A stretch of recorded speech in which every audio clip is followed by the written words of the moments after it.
Minha gente, quanta expectativa! Chegamos a mais uma campanha de missões estaduais 2023. E para a gente conceber uma campanha, isso é fruto de oração, é fruto de estudo bíblico, é fruto de reflexão, de leitura de momento, de leitura da sociedade. E nós, desde o ano passado, estávamos muito incomodados com o aumento da violência, das intrigas, das desuniões acontecendo no mundo todo, mas também adentrando em nossos arraiais, em nossas igrejas, afetando famílias, relacionamentos, e entendemos em oração que precisávamos incentivar a paz. E fruto de reflexão bíblica, e recordando você, porque você sabe muito bem, a paz, ela é produto do Evangelho. Por quê? Porque o Evangelho vem resgatar o ser humano que herdou a mancha do pecado no jardim. E quando nós desobedecemos a Deus, e quando nós estávamos representados em Adão no Éden, e ele, por ser o nosso representante, todo o ser humano foi manchado, nós herdamos a mancha do pecado que trouxe intrigas, desunião, dificuldades. Desde que o mundo é mundo, sempre houveram guerras, sempre aconteceram intrigas. Mas o Evangelho vem resgatar tudo isso, porque o Evangelho produz a paz. O primeiro produto do Evangelho é produzir a paz do ser humano com Deus, porque Paulo vai dizer que sem Deus e sem o Evangelho nós estávamos em guerra com o Criador. E o Evangelho vem e nos coloca em paz com Deus. E a partir dessa paz com Deus, numa sequência de gradação, gradativa, nós podemos ser capacitados pelo Espírito Santo de Deus para estabelecer a paz nos relacionamentos, no casamento, no relacionamento com os filhos, na família nuclear, na família mais alongada, na sociedade, no condomínio, na igreja, em todos os lugares. Mas se não for pelo Espírito Santo de Deus, se não for por obediência à palavra, a gente se mata, a gente briga, a gente se machuca, a gente se ofende. Então nós temos a ferramenta que o mundo precisa. O próprio Senhor Jesus é classificado, é denominado, é apresentado como o príncipe da paz. O profeta Isaías diz: maravilhoso, conselheiro, Deus forte, Pai da eternidade comigo, príncipe da paz. E ele vai dizer no Sermão do Monte dos pacificadores: bem-aventurados, macariós, bem-aventurados, felizes são os pacificadores, porque eles herdarão a terra. Ele vai dizer também a mim, a você, a todos nós, que ele deixou a paz. Deixo-vos a paz. Essa questão de deixar é que ela está presente, ela está habilitada para agir entre nós. Deixo-vos a paz. É diferente da do mundo. Eu estou dando, mas é diferente. De maneira que a gente pode receber, estabelecer essa paz e sermos aquilo que chamamos de, pastor Alípio, peacemaker, os fazedores da paz, os pacificadores. E o texto que foi base, que tem sido base para a nossa campanha, de Efésios no capítulo 2, ele nos apresenta, e você vai ver uma sequência de Paulo ali, quando ele faz uma defesa da soteriologia ou da doutrina da salvação.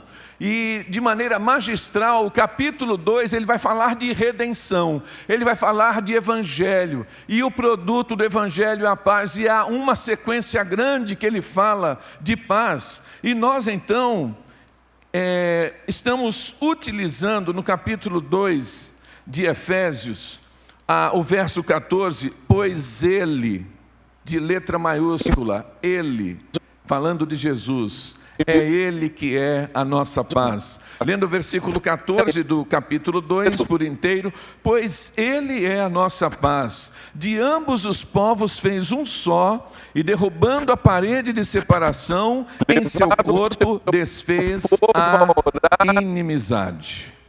Algumas situações para a gente entender um pouco mais sobre este tema, e sobre este desafio que estamos levando todos nós, as igrejas batistas em São Paulo. Paulo está escrevendo a sua carta à igreja que estava em Éfeso. Ele escreve no ano 61 depois de Cristo. Ele está escrevendo da prisão, ele está preso na cidade de Roma. É uma prisão domiciliar, não tinha tornozeleira eletrônica, tá?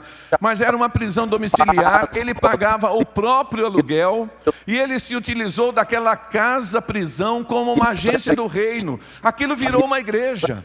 Os crentes em Roma, que não conheciam Paulo pessoalmente, receberam a carta, que foi uma preparação para a viagem, o desejo de conhecer uma igreja que está na capital do império, que não se dobra a Baal, onde os crentes que eram produzidos na igreja em Roma, iam diante das autoridades, no Coliseu, nas arenas, não negavam a Jesus, eram despedaçados pelos animais, pelos leões, e enquanto eram despedaçados, cantavam hinos de adoração ao nosso Deus, somente por um coração cheio de paz e de confiança no Senhor. E Paulo quer conhecer essa gente que a igreja em Roma está produzindo, mas Paulo não chega lá por uma viagem própria, ele é levado, encarcerado.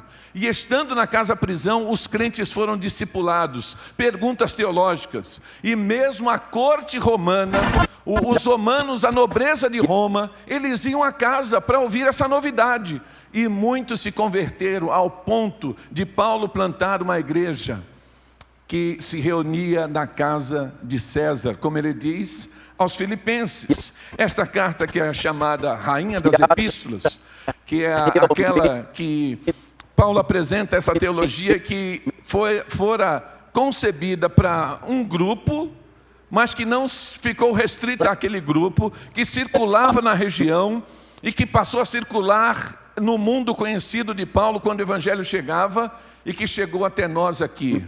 Então Paulo está, dentre os seus objetivos, querendo trazer paz de convivência dos diferentes, pastor Alípio.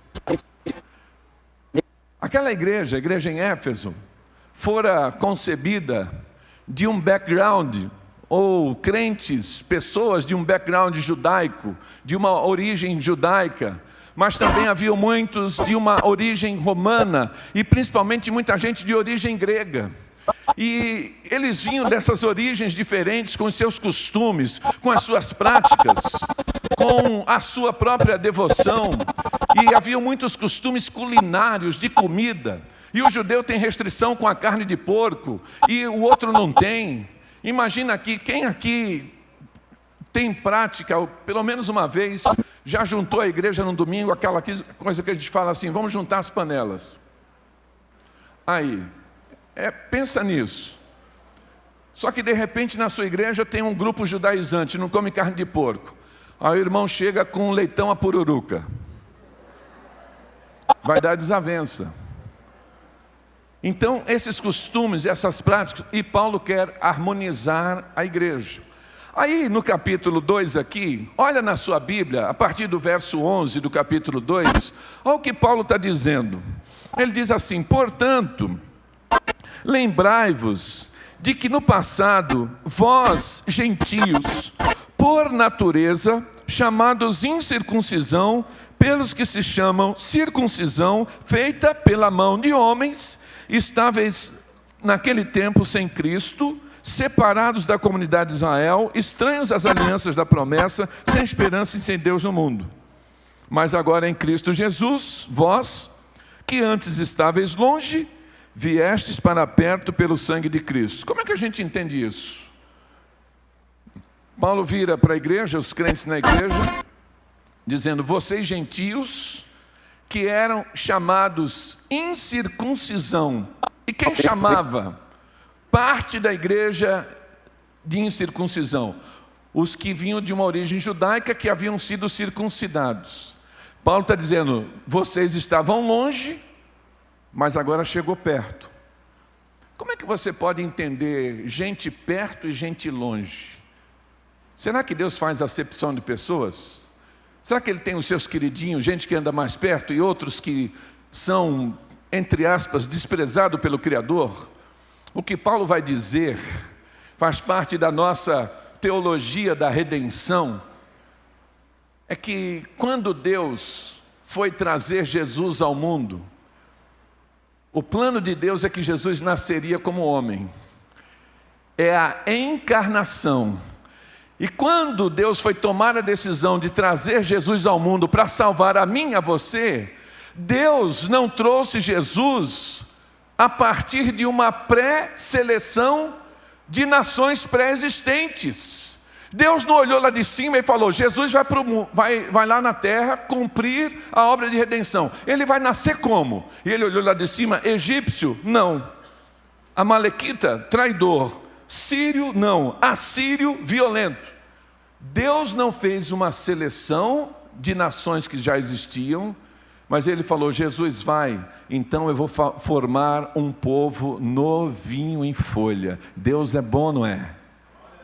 Ele vai escolher um homem que o agradava, Abraão, e vai dizer: Abraão, vou formar uma nação, porque a partir dessa nação formada por Deus, Jesus veio ao mundo para trazer a paz, a redenção a mim e a você. E muito interessante que Paulo vai colocar estas situações e ele vai dizer assim: olha, é natural que este povo formado por Deus seja o povo de perto, é ou não é? Você lembra do pacto do Sinai? Você lembra daquele momento quando Deus leva o povo no Monte Sinai e ele diz assim naquele pacto do Sinai: eu serei o vosso Deus e vocês serão o meu povo. Então a nação de Israel é povo de Deus, é possessão de Deus para trazer Jesus ao mundo, para anunciar as obras do Criador. Então este povo, ele é o povo formado por Deus e está perto. E os outros? Todos os outros que não fazem parte desse povo formado por Deus estavam longe, estranhos da promessa. E aí tem uma marca de obediência. Temos algumas crianças aqui, mas já estão na idade de entender, né? Operação de fimose no órgão sexual masculino, circuncisão, que Deus deu uma ordenança para ser feito, que estava na lei. E esta marca de obediência, aquele povo de Deus tinha isso. Só que agora se convertem e dentro da igreja tem gente achando: bom, nós fomos circuncidados, e os que não são, eles precisam ser, tem Jesus, mas precisam passar pela cirurgia. E aí isso criava uma intriga ali na igreja. Por exemplo, nós gostamos de futebol. Alguns, como o pastor Alípio disse, são fanáticos. Mas quando você tem o seu time do coração, e aqui nós podemos ver que temos vários times representados, e podemos ter pessoas aqui que também não têm time, que não gostam de futebol, mas é um aspecto do Brasil, e a maioria tem o seu próprio time. Mas quando você está vendo o jogo de futebol, que o juiz apita errado contra o seu time, você não fica irritado? Fica ou não fica? Seja sincero, fica. Alguns, Zezinho, que você é craque de futebol, até ficam mais exaltados.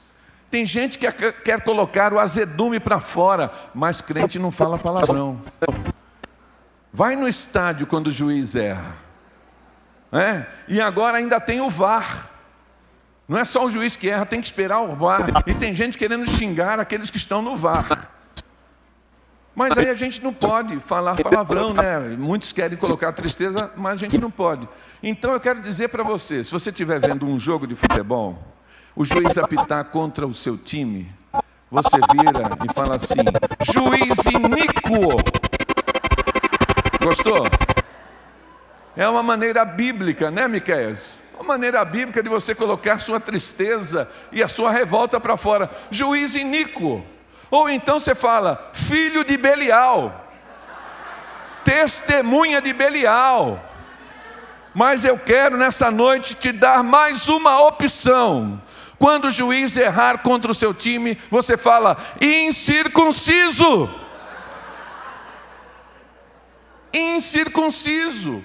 Porque, gente, não era elogio chamar o outro na igreja, naquele contexto de incircunciso, é dizer: você está incompleto, você não é dos nossos, você não faz parte, você não obedeceu plenamente. E aí Paulo está dizendo que isso tudo acabou, que através do sangue de Cristo não tem mais circuncisão ou incircuncisão, judeu, servo, cita grego, somos todos família de Deus. E ele está colocando isso, que Jesus vem e derruba todas as barreiras, as paredes de separação. Eu continuo no verso 15, ele vai dizer: isto é a lei dos mandamentos contidos em ordenanças, para em si mesmo criar dos dois um novo homem, fazendo assim a paz, e pela cruz reconciliar ambos em Deus, em um só corpo, tendo por ele destruído a inimizade.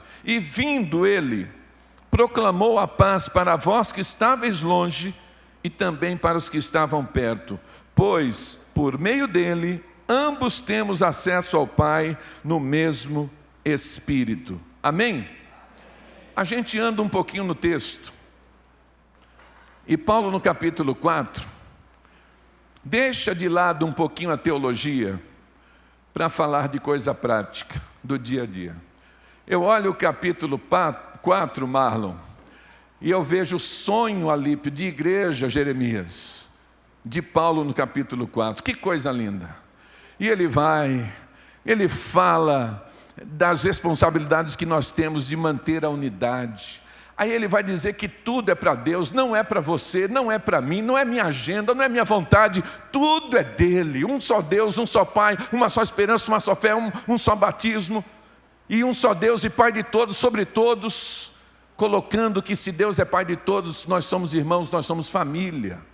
E ele vai falar que Jesus conquistou a maior das vitórias. Ele trouxe cativo o cativeiro, e ele foi habilitado a conceder dons aos homens. Ele dá dons à igreja para edificação, para aperfeiçoamento, para conexão devida, para que a igreja esteja suprida em tudo.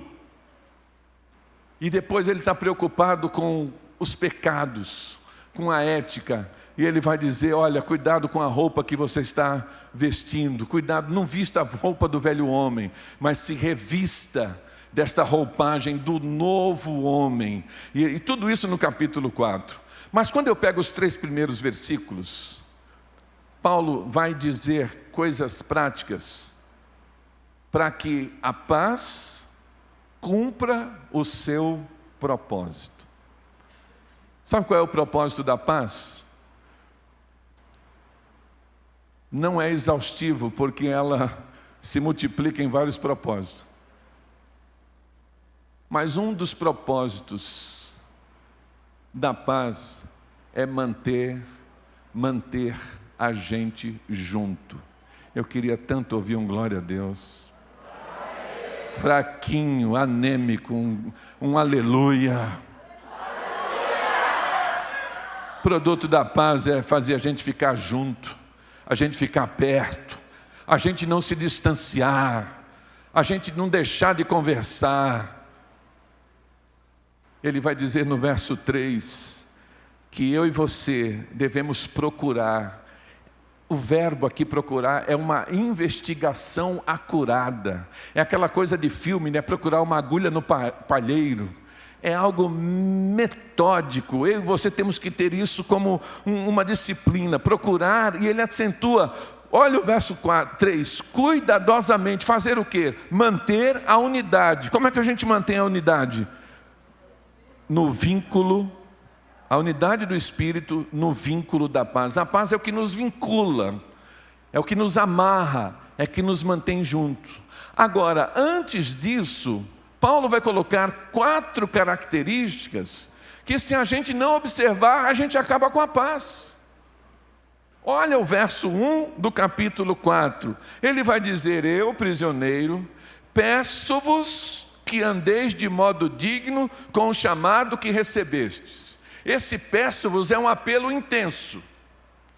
Andar de modo digno, ele não está chamando para uma caminhada daqui no refeitório. Não é um trajeto geográfico, mas o andar é uma figura de linguagem de Paulo, expressando a vida toda. E a gente anda de modo digno do chamado que recebemos. Resumindo, se eu posso resumir o verso 1 numa palavra, eu vou resumir com a palavra coerência. Porque a gente tem muito crente incoerente. A gente tem incoerências acontecendo dentro das igrejas. E se eu fui salvo, se eu fui alcançado por essa graça, a partir dessa salvação, a minha vida é coerente com esse chamado. A minha mente agora vai ser ocupada pela mente do Espírito, a mentalidade bíblica. Eu vou tomar decisões pela Bíblia. Eu vou fazer as coisas que agradam ao Senhor. Eu vou lutar contra a minha carne. Toda a minha vida agora pertence ao Senhor. Eu vou andar de modo digno a este chamado. Eu vou deixar de fazer as coisas que eu fazia sem Jesus, para fazer aquilo que Jesus deseja que eu faça no meu dia a dia, para a honra e glória do nome dEle. Andar de modo digno desta vocação que vocês receberam. Aí do verso 2, Harumi, ele vai dizer assim, as 4 características para manter a paz e a unidade: humildade, mansidão, paciência, amor. Quer repetir comigo? Humildade, mansidão, paciência, amor. Se falhar uma destas ou todas estas, a gente tem a paz e a unidade prejudicada. Quando ele fala de humildade, eu não tenho tempo para a gente ficar aprofundando. Você sabe muito bem a respeito da humildade, mas eu quero só relembrar você que quando alguém se posiciona orgulhoso, vai trombar com Deus na contramão. Eu não quero Deus na contramão, porque a palavra diz: Deus resiste ao soberbo, Ele dá, porém, graça aos humildes. Então, o Paulo coloca aqui, tem uma lista de dons, e lá em Romanos também, a figura é que a humildade é pré-requisito para servir na igreja. Promotor em nenhum momento pode ser orgulhoso, amém? Promotor é humilde. Por quê? O orgulhoso não ora, promotor ora. O orgulhoso não pede ajuda, promotor trabalha em equipe. O orgulhoso não é ensinável, porque ele já acha que sabe tudo. E nós estamos sempre aprendendo, em todo o tempo. Então nós não podemos ser orgulhosos, nós devemos ser humildes. A humildade ajuda nos relacionamentos, a humildade ajuda em todas as situações para que a gente possa servir. E ele vai dizer com mansidão, e aí eu falo um pouquinho mais sobre mansidão.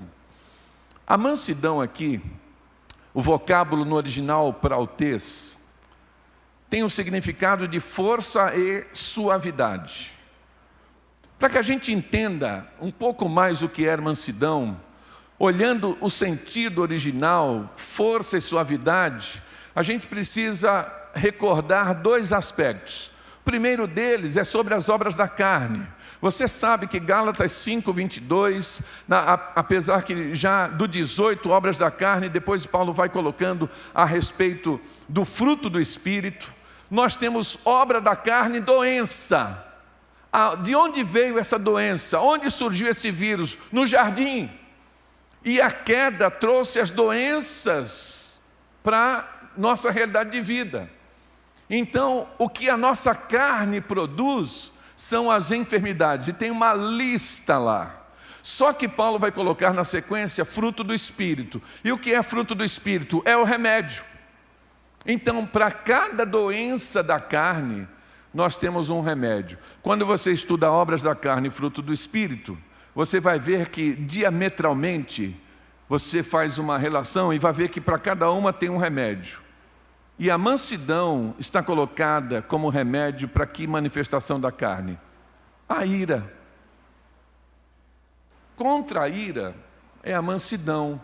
Nós estamos no mundo irado, nós estamos no mundo truculento, e nós precisamos cada vez mais desta mansidão. Para que a gente entenda agora, o segundo exemplo é o exemplo do fogo.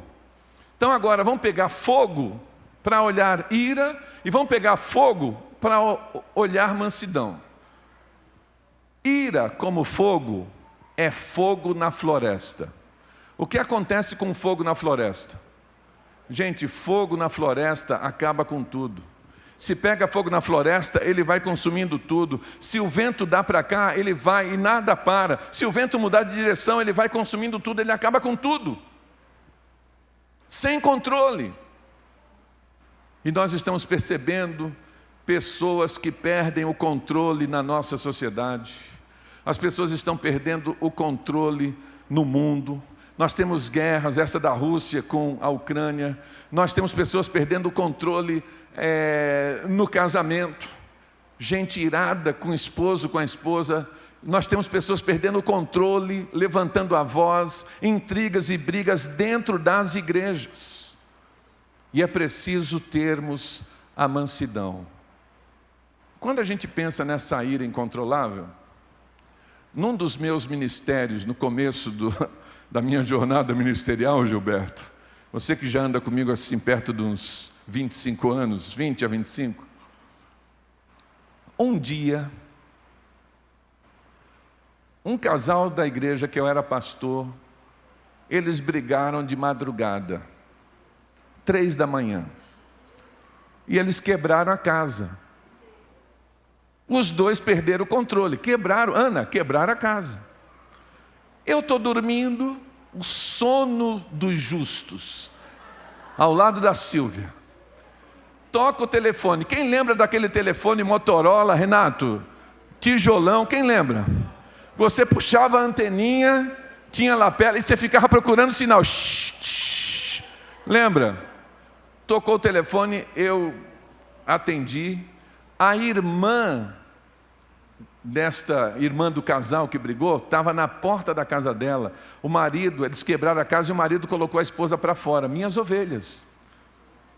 E a irmã ligou para mim e falou: pastor, pelo amor de Deus, que foi, minha irmã? Vem para cá. Meu cunhado e minha irmã quebraram a casa e ele colocou ela na rua. Eu estou aqui no portão. Falei: estou indo. Aí Silvia Alípio acordou, olhou para mim, falou assim: olha, vai em paz, eu vou ficar em oração por você. Puxou a coberta e virou para o lado. Ficou em oração.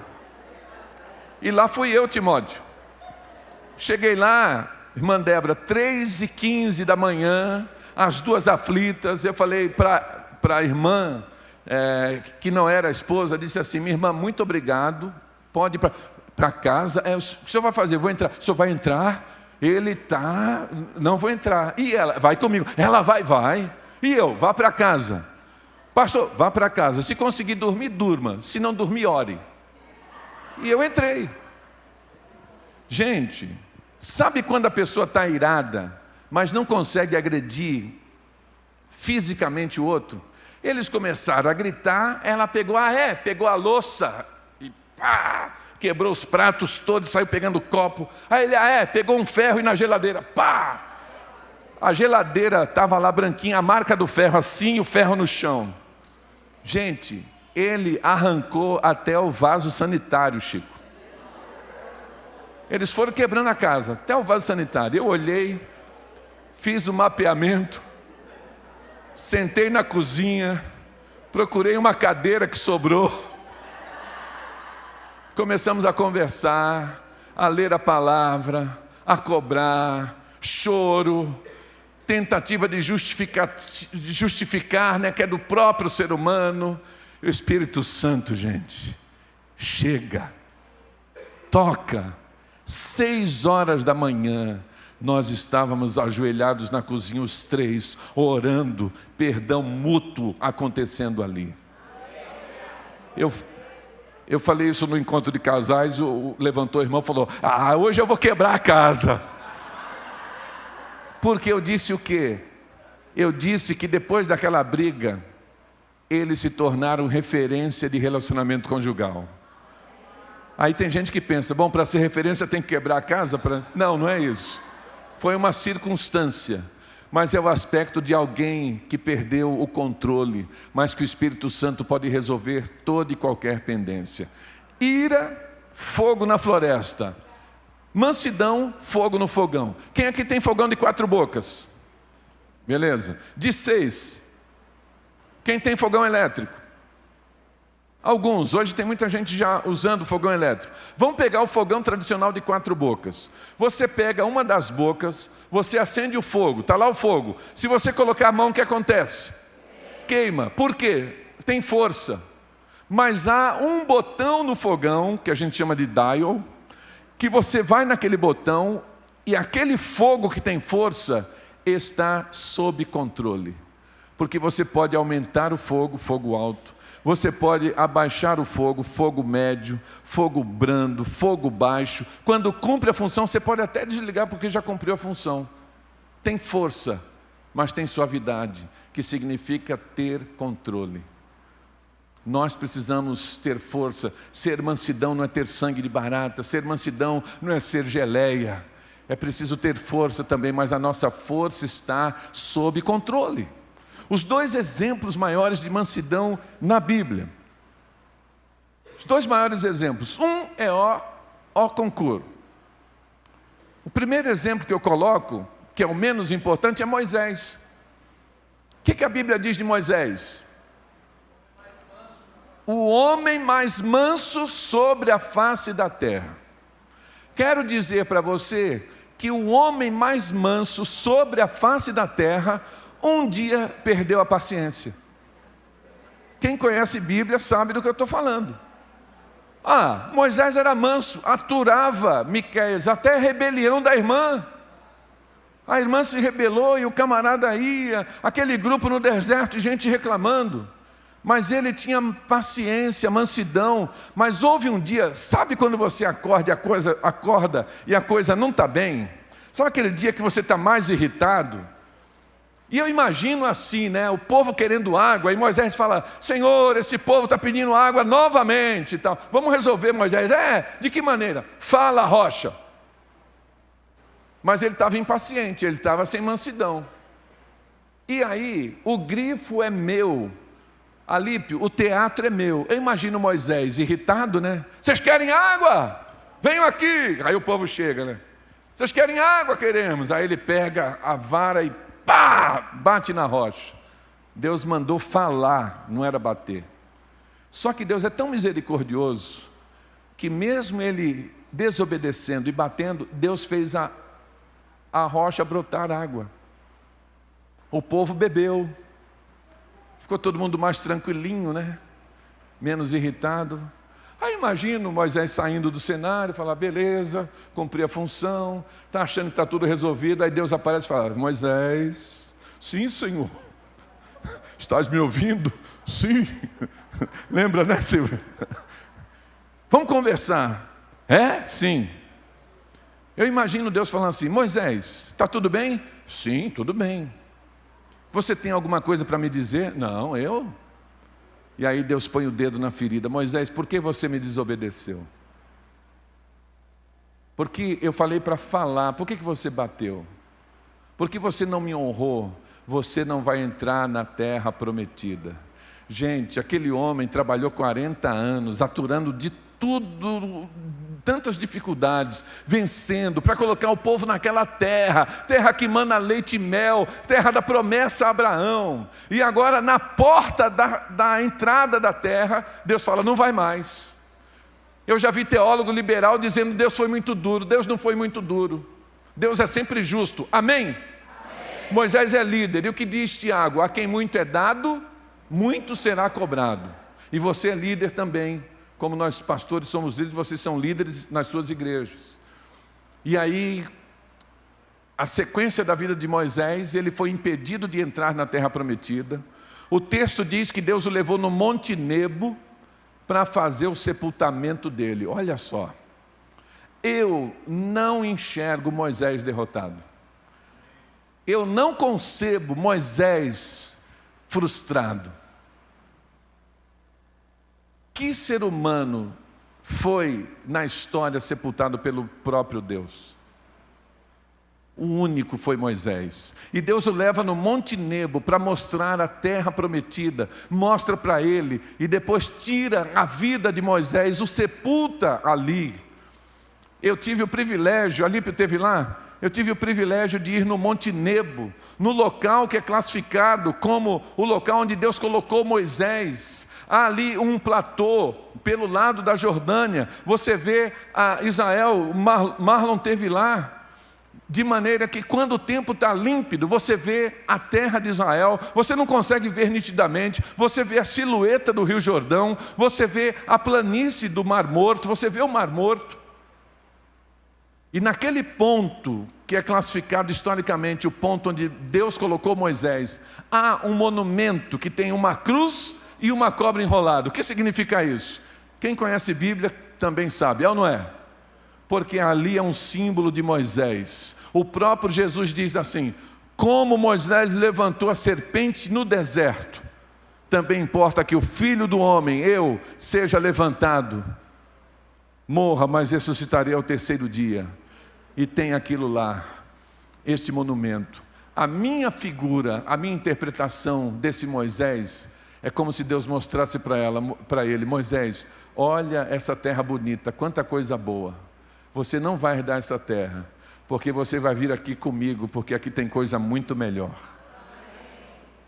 Mas ele, o homem mais manso, um dia perdeu a paciência, para demonstrar para mim e para você a nossa humanidade, as nossas limitações. O segundo exemplo é o Senhor Jesus. O Senhor Jesus, que numa autoapresentação, Jeremias, ele diz assim: vinde a mim, todos vós que estáis cansados, falem comigo, e sobrecarregados, e eu vos aliviarei. Tomai sobre vós o meu jugo, e aprendei de mim, que sou manso. Ele vai dizer dele: eu sou manso. Só que um dia ele chegou no templo, ele viu gente usurpando o templo, ele viu gente colocando a banquinha para vender no lugar que não devia. A gente pensa que era só uma desobediência territorial, uma desobediência geográfica. Não era só isso. Porque quando Jesus diz assim: a minha casa será chamada casa de oração, e vocês transformarem em covil de ladrões e salteadores, é porque havia desonestidade com o sacrifício. É porque havia o acordo do vendedor do animal com o sacerdote, com propina para ele aceitar uma ovelha cega, uma aleijada, não faz o test drive devidamente, recebe aí, depois eu te dou um troco. E havia essa corrupção ali. E Jesus, conhecedor de todas as coisas, ele faz o quê? Sendo manso, ele pega o chicote, ele vira as mesas, ele expulsa. A minha casa será chamada casa de oração. É aquela situação nossa do zelo, da indignação, que a gente não pode ficar contente vendo coisa errada, mas é o zelo de mudar realidades. E desta forma nós temos aqui Paulo falando da mansidão. Aí ele vai falar da paciência, a paciência que é macrotumia. Macro, quem conhece supermercado Macro? Ok, quer dizer grande. Quem conhece um microcomputador? É um computador pequeno. Então, macro, grande, tumia, ânimo. Grande ânimo, traduzido como paciência. Em algumas versões, longanimidade, que é um ânimo alongado. E o que significa isso? Significa, resgatando uma interpretação dos antigos, e que quando Paulo falava, eles tinham isso na mente o tempo todo. Macrotumia, fruto do Espírito, significa nunca perder a paciência com respeito a pessoas ou eventos. Como é que você não perde a paciência com pessoas? O que é que você acha da política do cancelamento? Né, Alipe? Nas mídias digitais, não gostou da pessoa? Cancela. Não pensa como eu penso? Cancela. E aí não há mais paciência uns para com os outros. Há toda uma impaciência digital, ofensas digitais, gente que levanta a voz, gente que desiste das pessoas. Nunca perder a esperança com respeito a pessoas e eventos. É assim, tem alguém que não está formatado no padrão que eu desejo. Lembra de uma pessoa que te irrita. Põe o nome na mente. Não vale a esposa, nem a sogra. Pensa numa pessoa que te tira do sério. você não deve cancelar essa pessoa, você não deve deletar. Você não vai perder a esperança que um dia ela vai amadurecer. Amém? Um dia Deus vai dar um jeito nesse sujeito. Amém? Um dia ele vai entender, um dia vai amadurecer. Não desista das pessoas. E essa não desistência tem a ver com a postura, tem a ver com conversão. Em alguns ministérios, eu lembro uma situação muito específica que uma irmã chegou e falou assim: pastor, não prego mais para o meu marido. Eu olhei para ela: por quê, irmã? Eu já preguei mais de 100 vezes. Se ele for para o inferno, vai sabendo. Não prego mais. Eu falei para ela: irmã, não desista do seu esposo. Pregou 100 vezes, prega a 100ª1ª, 100ª2ª. A irmã não sabe quando o Espírito Santo pode tocar o coração dele. Fale do Evangelho, dê testemunho. Mas não desista das pessoas com respeito à conversão. Ore por pessoas que você quer ver no céu com você. Amém? Se esforce para que essa pessoa receba a paz de Jesus e vá ao céu também. Agora, essa macrotomia com pessoas também é com eventos. Como é que isso se relaciona com eventos? Você já viu gente que começa tudo e nunca termina? Gente que começa o curso de inglês e não termina, começa uma faculdade e não termina, começa uma obra e nunca termina a casa. Gente que não fecha ciclo de vida, não conclui etapas, a vida fica um redemoinho. Começa uma coisa, não termina, já começa outra, uma bagunça. Bagunça de agenda, bagunça financeira, bagunça relacional, porque não está concluindo as etapas e tarefas do dia a dia e da vida. Está faltando o fruto do Espírito, da macrotomia, que é a resiliência e a força para poder concluir todas as coisas que começa. E depois Paulo vai falar do amor, e ele vai dizer que esse amor é o suporte, suportando-vos uns aos outros em amor. Nós precisamos isso no nosso dia a dia. Eu quero fechar definindo esta paz que está ali em contraposição. Esse negócio de contra, né, um pouco forte, né? Com uma outra paz. A paz aqui do texto, que é o mesmo vocábulo do fruto do Espírito, é o vocábulo eirene, que a gente coloca como conceito de paz eirene. Por quê? Porque tem o conceito de paz shalom. O conceito de paz shalom é a paz judaica, é a paz dos hebreus, bíblica, que também é nossa. Quando eu digo para alguém shalom, paz, eu estou me referindo a essa paz numa direção. Quando eu falo paz eirene, não é que você tem que falar agora assim, a gente está pensando num outro foco. Por quê? O conceito shalom é o conceito do ordenamento da vida. O conceito shalom é mais externo. O conceito eirene é mais interno. O conceito de paz eirene, que é esta paz, é ligado muito mais aos relacionamentos. E o conceito shalom, às situações da vida. Vamos definir melhor agora. Quando alguém fala shalom, primeiro, paz do judeu tem relação com ausência de guerra. Olha a figura. Shalom. Aí eles estavam na cidade, eles olhavam para fora.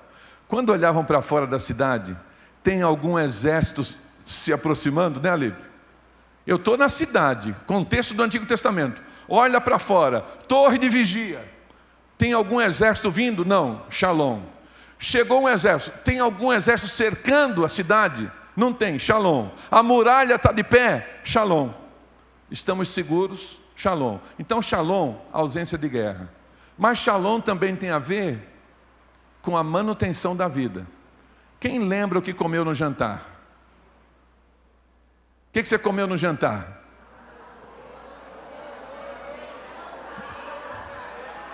Para. É o prato principal, né? A mistura. Carne assada, estava boa ou não estava? Aí, uma salva de palmas, Jeremias aqui, ó. Jeremias do acampamento. Gente, conceito judaico, shalom, você comeu, sua fome foi saciada, você está em paz, porque você está nutrindo o seu corpo, amém? Você tem roupa? Tem, então é dignidade. Você tem um abrigo do teto? Tem, então shalom. Você tem alegria? Você tem a família? Então você está super, sua vida está organizada, amém? Shalom. E o Eirene, relacionamento. Só que Eirene, essa paz que a gente está falando aqui, ela tem, presta atenção que a gente vai fechar, ela significa perfeição em todos os relacionamentos. Perfeição em todos os relacionamentos. Você acha que Deus vai exigir de você metade? Você acha que Deus exige de nós um pouquinho? O padrão é lá em cima. É nada mais, nada menos do que perfeição em tudo. Começa onde? No exemplo da Trindade. Por quê? Porque quando Deus nos criou, Ele nos criou a sua imagem e semelhança. E uma das qualidades da imagem e semelhança é que Ele nos formou seres relacionais. E qual é o padrão de relacionamento que a gente tem que ter? O padrão da Trindade, o padrão da Triunidade. Deus ama o Pai, diz amém. O Pai ama o Filho o Espírito Santo. Eles têm um relacionamento perfeito e Ele é o padrão que a gente tem que seguir. Lutamos porque caímos, temos que lutar contra a carne, mas a gente olha sempre para cima, tá bom? Pensa no seguinte, como se fosse um sistema de pontuação. É que quando a gente fala isso, pensa que é a salvação muçulmana, né? Cumprir as ordenanças, os 5 pilares, vai para o céu. Mas assim, você não está conseguindo ser perfeito. Aí você está numa escala de 0 a 100, você está em 20. Aí você dá um presente para a sogra, ama a sua sogra, sobe para 40, amém?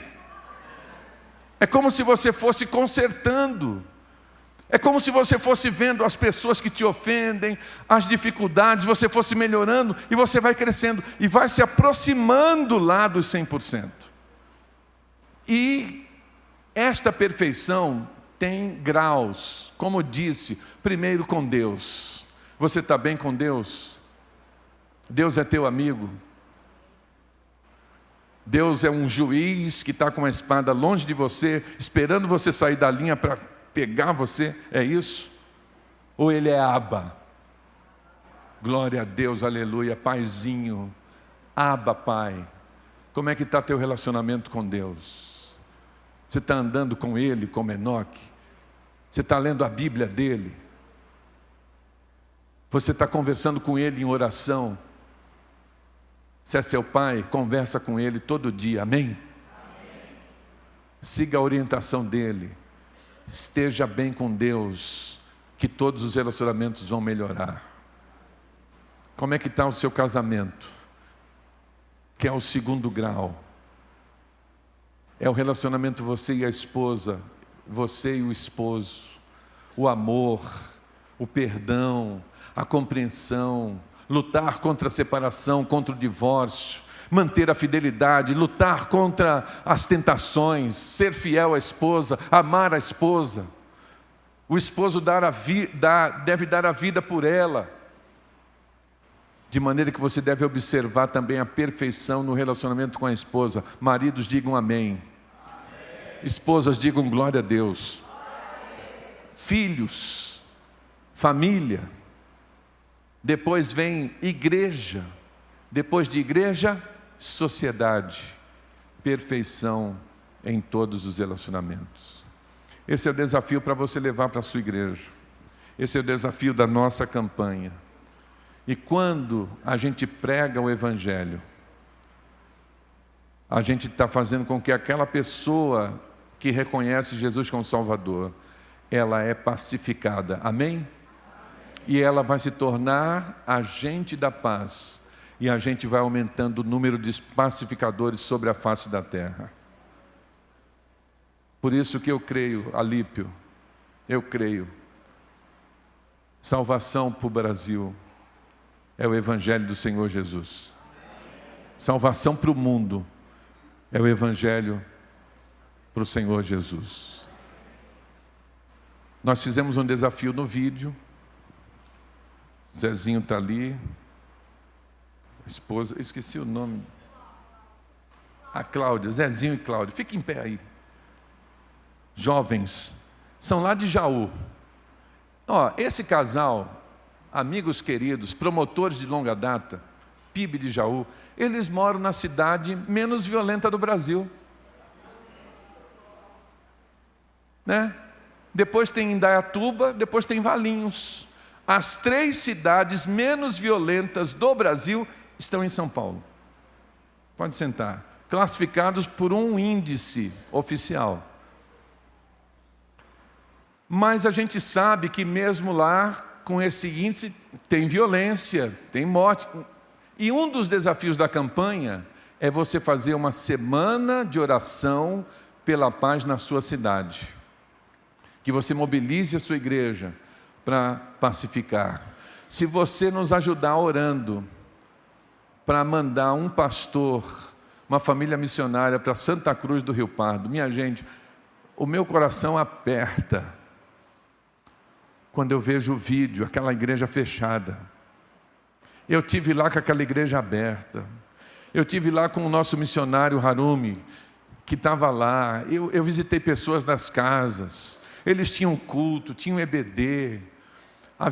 Teve um programa social que a igreja foi sede para um programa social da prefeitura. Agora está fechada. Eu já recebi aqui pelo menos 2 pessoas se prontificando para ir para lá. Se você nos ajudar a reabrir aquela igreja, a gente vai aumentar o número de pessoas pacificadas naquela cidade. E assim, por todas as cidades, por todos os nossos projetos. Abaixe a sua cabeça, feche seus olhos. E faça uma reflexão aí, em alguns minutos, alguns segundos, sobre a paz, os teus relacionamentos, se você tem perdido a paciência, se você tem ficado irado, se você tem cumprido a sua obrigação, sua responsabilidade, de estar bem perto de Deus, de amar o esposo, a esposa, a família, relacionamentos na igreja, na sociedade. Peça a Deus sabedoria, condições, enchimento do Espírito Santo, para que você seja um pacificador, levando o Evangelho ao estado de São Paulo.